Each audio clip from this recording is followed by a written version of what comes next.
Good morning, good afternoon, or good evening, depending upon where you are in the world, and welcome to today's webinar. Don't let power supply design be an afterthought. Discussing today's topic, we have Steve Canote, Product Marketing Manager, Analog Devices.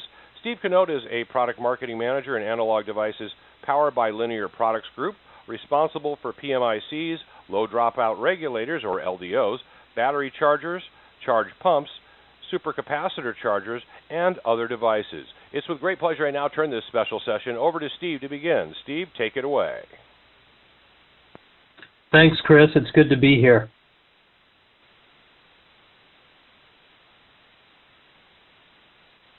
Here is the agenda for today's talk. First, I will cover power supply design basics, what gives them performance and value for the intended application. Next, what performance and features will be needed for best operation. Further, what questions need to be asked to ensure you have a good power supply design.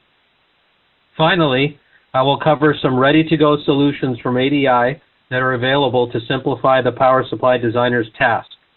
These will include ready-made DC-to-DC converters with all the necessary internal components to enable a complete DC-to-DC converter solution in small and compact form factors that essentially only need a little bit of bulk capacitance and a resistor to set the output for a complete solution.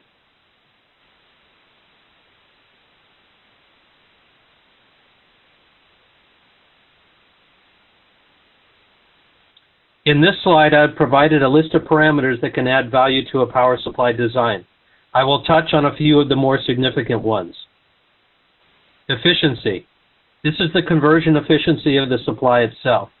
It's important if you have thermal constraints and need the power supply to be as efficient as possible so as not to add to the thermal power dissipation of the end system for which it will be used. Generally speaking, efficiency is the ratio of output power divided by input power. For example, if the input power is 50 watts and the output power is 45 watts, then the conversion efficiency of the supply is 90%, with 10% or 5 watts being dissipated or wasted as heat. Transient response. This is the ability of the power supply to quickly adapt to changes in the output current needed by the downstream load. This is particularly critical in power FPGAs or ASICs, where, for optimum performance, the upstream power supply must quickly supply different current levels for the correct operation of the FPGA or ASIC. EMI performance. EMI is electromagnetic interference. It is generated in a switch mode power supply due to its use of external components such as MOSFETs, inductors, and capacitors. EMI starts off from the high DI/dt loops, and it is in the high DI/dt and parasitic capacitance in the switcher hot loop that causes electromagnetic noise and switch ringing. Or, said another way, in electronic circuits, the switching transitions coupled through parasitic resistors, inductors, and capacitors create high-frequency harmonics. To eliminate this noise, various filtering techniques can be utilized. CISPR are international standards for controlling radiated and conducted EMI.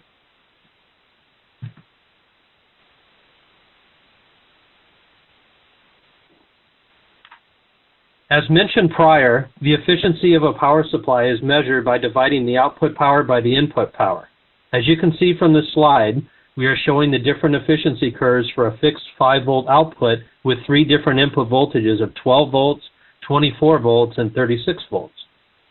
The burst mode, also known as light load mode, curves are shown at the top of this graph and range in efficiency from 70% to 94%.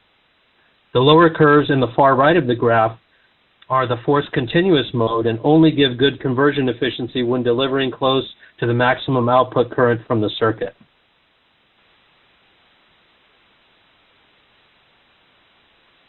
The output power level of any power supply will vary depending on the demands of the downstream load.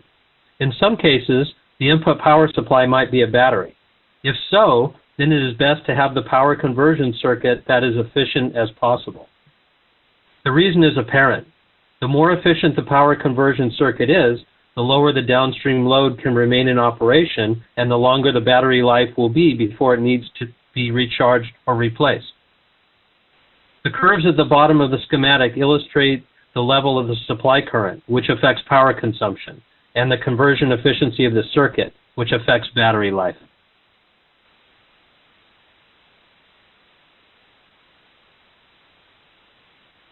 As previously stated, the thermal performance of any power conversion circuit needs to be well understood. Thus, it is fair to say that the more efficient a power supply is, the less heat is generated as part of the conversion process. If a power conversion circuit was 100% efficient, then there would be no power losses. However, if the efficiency is only 80%, for example, then that 20% of the power losses will need to be dissipated within the system. This can be accomplished in many ways, including free air via a heat sink, through the printed circuit board itself, with airflow via a fan, and even liquid cooling techniques. In some extreme cases, it might be a combination of these. This slide shows different configurations of ADI's micromodule regulators dissipating heat. At the top of the slide is a thermal image of a micromodule regulator dissipating heat in free air. You can see that the temperature of the surface of the micromodule is 50 degrees Celsius. Many systems can readily deal with that relatively low temperature and low level of power dissipation. Below this thermal image is a cross-section of a module that utilizes innovative thermal dissipation techniques by using heat sinks on top and on the underside of the package. Essentially, the lower the temperature rise of the power conversion circuit, then the lower the costs are to keep the system from becoming too hot and potentially going into thermal runaway and or possibly shutting down if it is thermally limited.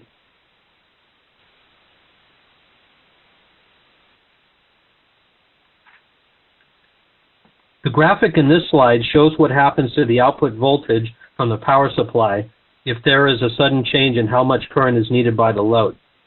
The bottom tray shows a load step of 20 amps occurring very quickly. During this event, the output voltage, the top trace in this graphic, shows how the output voltage droops until it has time to recover. Similarly, when the current drops down by 20 amps, there is an overshoot on the output shown on the top trace.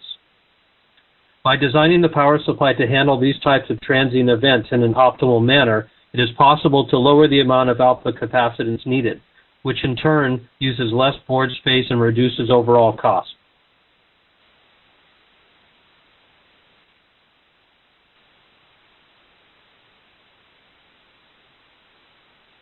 Regulation of a power supply is necessary to ensure that the downstream load gets the correct amount of voltage and current for optimum operation. This means that both output voltage and output current must be controlled across a broad range of conditions. If done correctly, then tight regulation of all load conditions is optimized. This usually enables a wider range of input conditions and less input capacitance required. This can lead to more robust operation and lower bill of materials or BOM costs.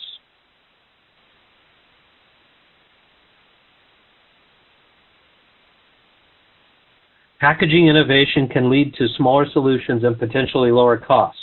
In this slide, we are showing a comparison of the size and current density of our micromodule regulators over a 5-year time period. At the bottom of this slide is our LTM4601, a 12-amp output-capable micromodule regulator. If we parallel 12 of these, we can deliver over 100 amps of current to a downstream load. However, fast-forwarding in time to today, our LTM4700 micromodule regulator can deliver 100 amps of output current from a single package. Not only does this significantly reduce the size of the board area needed to implement the solution, it is only a single component to mount on the board. Clearly, this single micromodule solution can bring not only board space savings, but also reduce the assembly costs as well. So, some of you might be wondering how we managed to enable this level of performance in a single form factor with excellent thermal performance. Well, I can only say that we have a very bright team of engineers who have learned how we can deliver this level of integration without having to make a lot of trade-offs.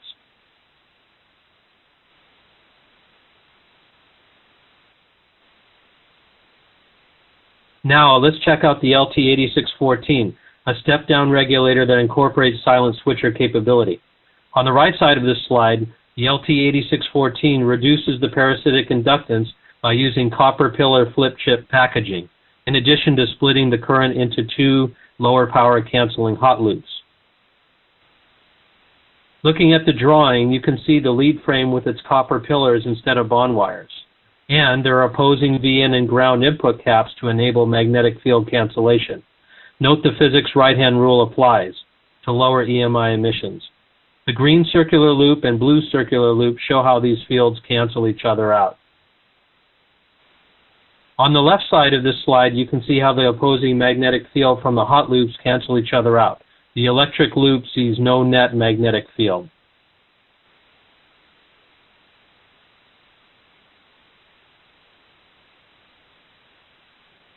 This slide compares the LT8614 silent switcher technology against a current state-of-the-art switching regulator, the LT8610.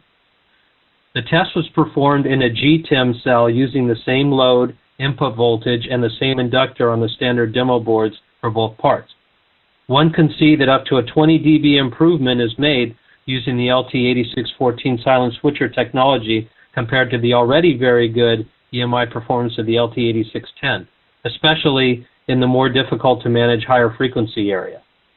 This enables simpler and more compact designs where the LT8614 switching power supply needs less filtering and distance compared to other sensitive systems in the overall design.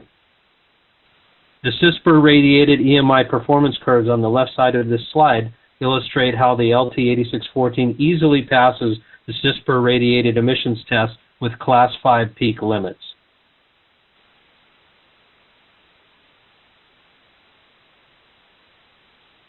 There is a new generation of silent switcher technology. It's called Silent Switcher 2. We simply integrated the capacitors inside a new LQFN package. We used a laminate substrate to place the IC and the VN caps, internal VCC and boost caps, allowing for placement as close as possible to the pins. The benefits include all the hot loops and ground planes are now inside the package, giving lower EMI. And fewer external components means a smaller solution footprint. Further, by doing so, we also eliminated PCB layout sensitivity. At the bottom of this slide, you can see how the schematics for the LT8640 and LT8640S differ. And the marketing breakthrough was to give the new higher integrated version with internal caps an S suffix, because it is more silent than the first generation.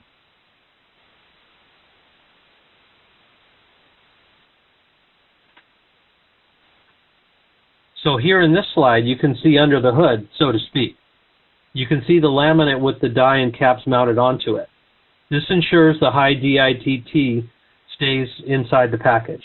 Accordingly, customer PCB layout is non-critical, and we still have fast and quiet switch transitions.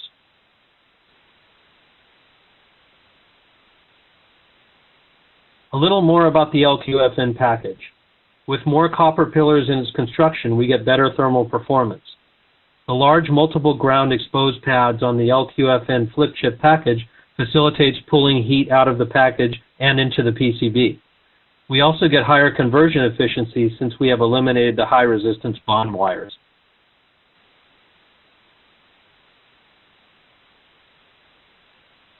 The EMI performance of the LT8640S is shown in the figures on this slide.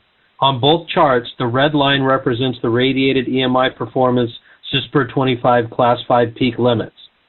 These curves clearly demonstrate that the LT8640S circuit passes the test with a wide margin. To achieve EMI-EMC performance as shown in the figure on the right side of this slide, an input EMI filter is required.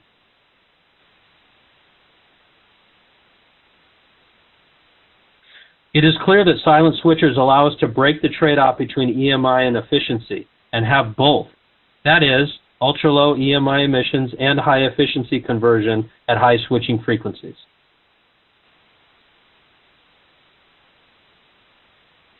In the next section, we will cover key questions to ask when designing power supplies.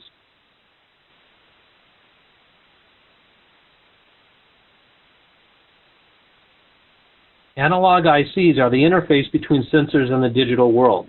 There are many features in analog ICs that add performance and value to a power supply. Among them are noise, bandwidth, solution size, power capability, temperature range, and inherent reliability. There are also external intangibles that must be considered, including competition, design support required, and software availability.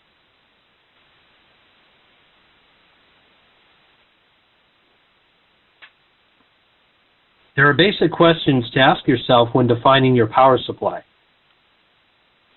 What is the end application? How many inputs and outputs? What are the input voltage ranges, minimum and maximum? What is the required output voltage or voltages? What output current levels are needed to be delivered, both continuously and peak levels? Power level, how many watts are needed? What are the peak power demands and what is their duration? Form factor, are there space and size limitations that need to be met? Thermal constraints, will there be any cooling needed to keep the power supply within its operational range? If cooling is needed, how will this be implemented? What noise level or output ripple is permissible on the output? Switching frequency level. For noise immunity, does the power supply need to switch at a specific frequency, or does it need to be synchronized to an external frequency for improved noise immunity? Finally, what industry standards need to be met, such as ISO 26262 for functional safety, or CISPR 22 or 25 for noise immunity, and so forth?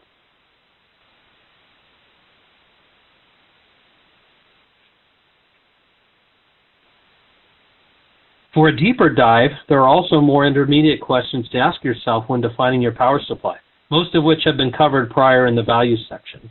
They include efficiency, regulation, both line and load performance, transient response, isolation, and fault immunity and protection.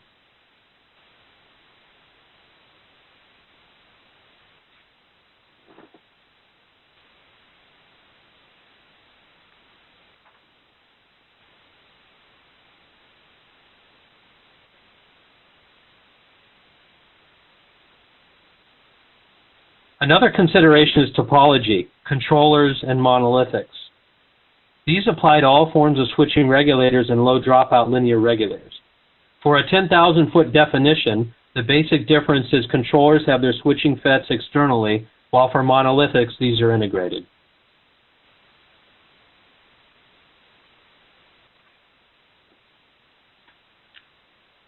There are some basic circuit differences as mentioned and shown below. Controllers have off-board discrete FETs which may cause circuit delays but are relatively inexpensive. Monolithics may have integrated lateral FETs, however there are no circuit delays and they are small and efficient. The main con is monolithics tend to be pricier than controllers, however the level of integration must be considered.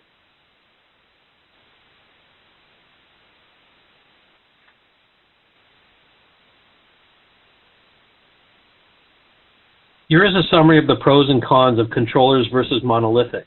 Starting with controllers, the cons are circuit delays, trade-offs of noise versus speed and efficiency, and finally, more complicated application circuits.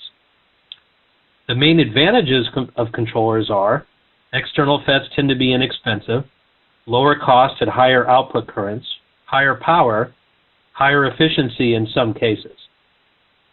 For monolithics, the main cons are lower power capability, and they tend to be pricier than controllers. However, as mentioned prior, the level of integration must be considered.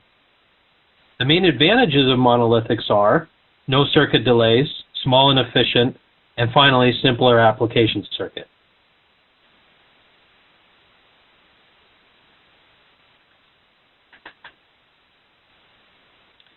The ultimate example of integration level and performance for ADI power are the micromodules.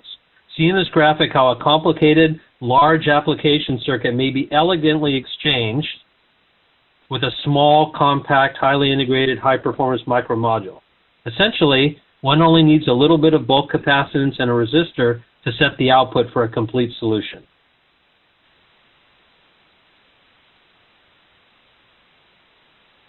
This slide shows how the ADI Power Group continues to make improvements in packaging technology to enable smaller solution footprints and increase current density. This enables our users to quickly and easily select the right parts for their end power supply needs.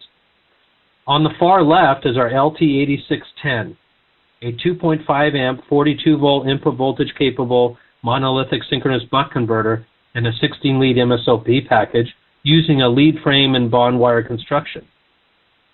The next generation was the monolithic LT8640, where we improved the thermal performance by using a stamped lead frame and copper pillars to allow the same level of 5 amp output current, but significantly increased the thermal power dissipation characteristics.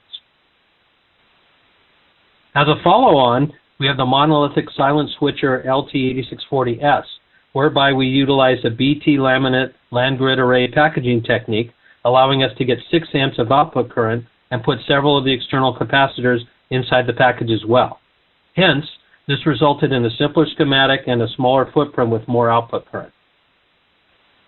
The LTM8053 is a micromodule regulator that not only incorporates the LT8640 die inside, but all the external support components such as the inductor, capacitors, and resistors to provide a complete DC-to-DC converter in a compact 9mm by 6.25mm footprint with enhanced thermal performance.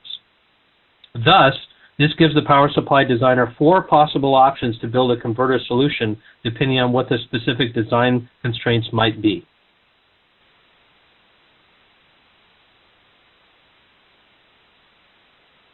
In conclusion, there are many considerations when designing a high-performance power supply IC.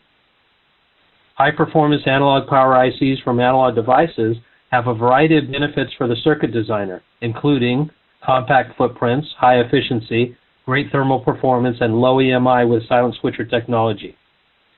ADI-based power supply designs can enable a competitive power solution without sacrificing performance. In most cases, the system cost will be the same. Finally, moving up the level of integration with a complete solution that includes ADI power will give your product a competitive advantage.